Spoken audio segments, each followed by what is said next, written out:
Spoken ইংলিশে আমরা এই ধরনের কথাবার্তা প্রতিনিয়ত বলে থাকি। আমাদের বাড়িতে একটি গাড়ি আছে, টেবিলের ওপর একটি বই আছে, আমাদের গ্রামে একটি মসজিদ আছে, কোনো একটা কিছু আছে কোথাও। এই ধরনের সেন্টেন্সগুলো আমরা কিভাবে ইংলিশে কনভার্ট করব আজকে আমরা তা শিখব। এইটার সাবজেক্ট যদি খুঁজে না পান সেক্ষেত্রে হচ্ছে সবসময় দেয়ার দিয়ে শুরু করবেন। দেয়ার ইজ কি আছে? একটি গাড়ি। দেয়ার ইজ এ কার। কোথায় আছে? আমাদের বাড়িতে। In our home.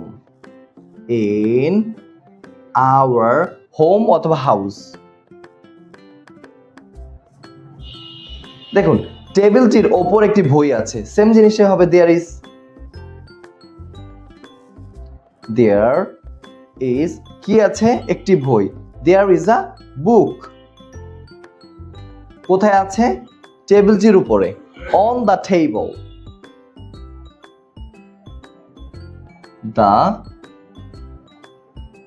On the table.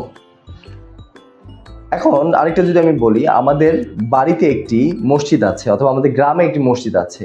There is a mosque in our village.